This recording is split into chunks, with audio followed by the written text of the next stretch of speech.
ಗ್ರೀಷ್ಮಾ, ಮುಗಿತಾ ನೀನು ದೇವ್ರ ಮನೆ ಅಲಂಕಾರ? ಬಂದೆ ಮಮ್ಮಿ, ದೀಪ ಹಚ್ತಾ ಇದೀನಿ, ಆಗೋಯ್ತು. ಬೇಗ ಬಾ ಅಮ್ಮ. ಏನು ಸಾರಿ, ಇನ್ನೂ ನೈವೇದ್ಯಕ್ಕೆ ರೆಡಿ ಆಗಿಲ್ಲ.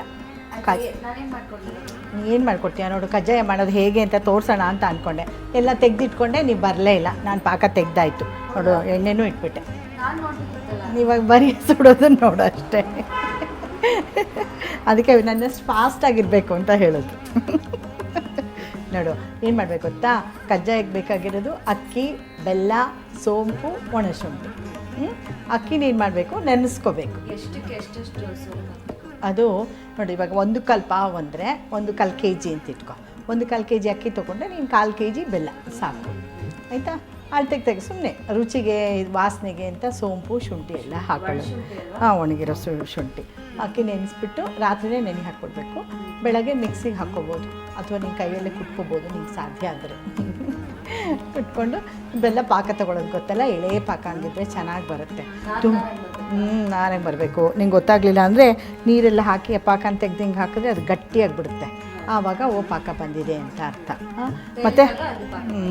ಮತ್ತು ಜಾಸ್ತಿ ಸ್ಟವೆಲ್ಲ ಉರಿ ಎಲ್ಲ ಜಾಸ್ತಿ ಇಡಬಾರ್ದು, ಆಯಿತಾ?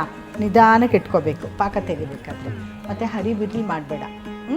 ಮತ್ತು ಇದೂ ಎಣ್ಣೆನೂ ಅಷ್ಟೇ, ಎಣ್ಣೆ ಕಾಯಿಸ್ಕೊಳ್ಳೋವರೆಗೂ ಚೆನ್ನಾಗಿ ಉರಿ ಇರಲಿ, ಆಮೇಲೆ ಕಡಿಮೆ ಮಾಡ್ಕೊ. ಇವಾಗ ಎಣ್ಣೆ ಕಾದಿದೆ ಅಂತ ಅಂದ್ಕೊತೀನಿ ನಾನು, ಆಯಿತಾ?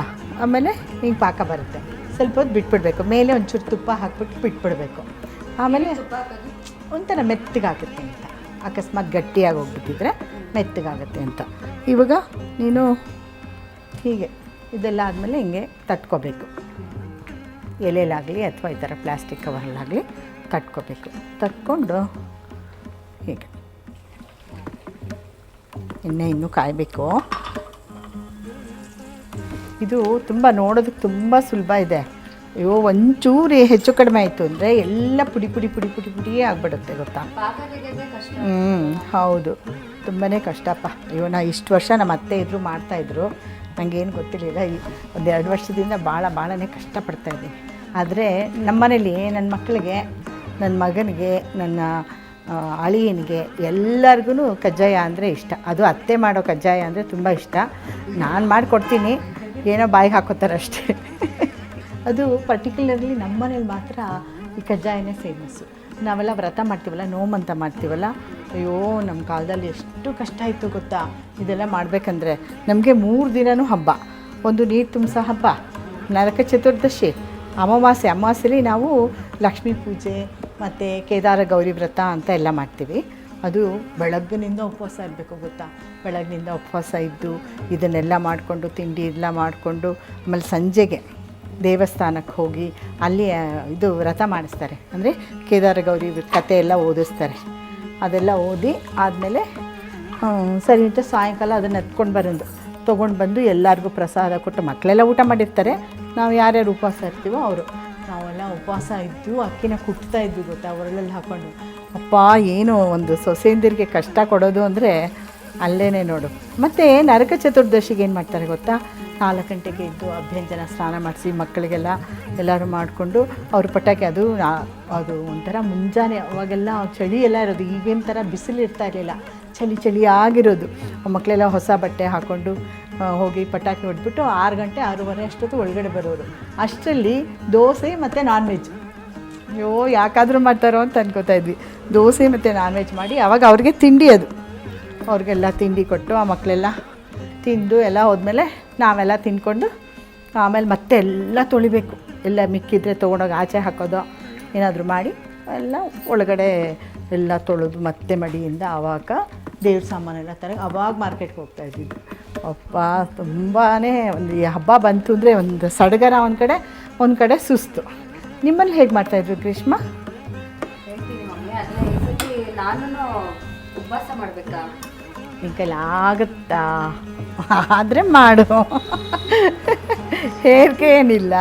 ಉಪವಾಸ ಮಾಡಿ ವ್ರತ ಮಾಡಬೇಕು. ಅಂದರೆ ಕೇದಾರ ಗೌರಿ ವ್ರತ ಇದೆಯಲ್ಲ, ತುಂಬ ಒಳ್ಳೆಯದು ಹೆಣ್ಮಕ್ಳಿಗೆ. ಈಗ ಸ್ವರ್ಣಗೌರಿ ವ್ರತ ಮಾಡಲ್ವ, ಅದು ಈ ಮನೇಲಿ ಸ್ವರ್ಣಗೌರಿ ವ್ರತ ನಾವು ಮಾಡಲ್ಲ, ಇದು ಇವಾಗಲೇ ಮಾಡೋದು. ಲಕ್ಷ್ಮೀ ಪೂಜೆ ಮತ್ತು ಇದು ಎರಡನ್ನೂ ಮಾಡ್ತೀವಿ, 2 ಕಲಶ ಇಟ್ಟು ಮಾಡ್ತೀವಿ.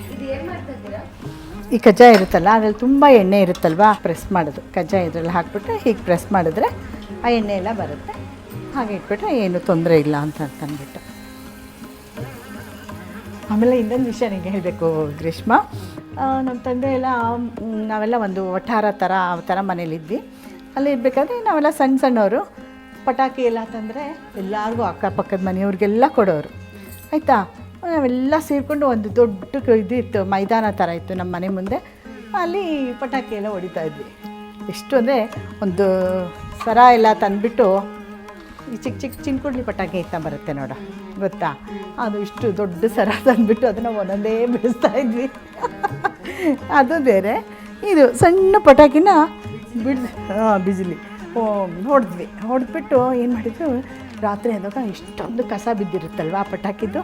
ನಮ್ಮ ಮನೆ ಹತ್ರ ಏನು ಕಸ ಇಲ್ವಲ್ಲ, ರಾತ್ರಿ ತಾನೇ ಹೊಡೆದಿದ್ದು ನಾವು. ಸೊ ಏನು ಮಾಡಿದ್ವಿ ನಾವು, ಆ ಕಸನೆಲ್ಲ ತಂದು ನಮ್ಮ ಮನೆ ಮುಂದೆ ಬೆಳಗ್ಗೆ ಹಾಕೊಳ್ಳೆ ಇವ್ರು ಎಷ್ಟೊಂದು ಪಟಾಕಿ ಹೊಡೆದಿದ್ದಾರೆ ಅಂದ್ಕೊಳ್ಳಿಂದ ಆ ಕಸನೆಲ್ಲ ತಂದು ನಮ್ಮ ಮನೆ ಮುಂದೆ ಹಾಕ್ಕೊಂಡಿದ್ದು. ಸೊ ಈ ಥರ ನೋಡಿ, ಇದೆಲ್ಲ ಅದಾದ್ರೇ ನೋಡು ಆ ಚೆನ್ನಾಗಿ ಮಾಡಿರೋ ಪಟಾಕಿ ಹಬ್ಬಕ್ಕೆ ಒಂದು ಬೆಲೆ ಬರುತ್ತೆ ಅಲ್ವಾ. ಗ್ರೀಷ್ಮ, ನನ್ನ ಕಜ್ಜಾಯ ಎಲ್ಲ ಮಾಡಿ ಮುಗಿತಾ ಇದೆ. ನಿಂದು ಎಕ್ಸ್ಪೀರಿಯನ್ಸ್ ಹೇಳಲೇ ಇಲ್ವಲ್ಲೇ? ಇರಿ ಮಾಮಿ, ಒಂದು ಬ್ರೇಕ್ ತೊಗೊಂಬಿಡೋಣ ಆಯ್ತಾ? ವೀಕ್ಷಕರೇ, ಇಷ್ಟೊತ್ತು ನಮ್ಮ ಅತ್ತೆ ಮಾಡಿದ ಕಜ್ಜಾಯ ನೋಡಿದ್ರಲ್ಲ, ನಾನು ಮದುವೆ ಆದಮೇಲೆ ಹೊಸದಾಗಿ ಕಲ್ತಿರೋಂಥ ಒಂದು ರೆಸಿಪಿ ತೋರಿಸ್ತೀನಿ. ಆದರೆ ಅದಕ್ಕೂ ಮುಂಚೆ ಒಂದು ಸ್ಮಾಲ್ ಕಮರ್ಷಿಯಲ್ ಬ್ರೇಕ್.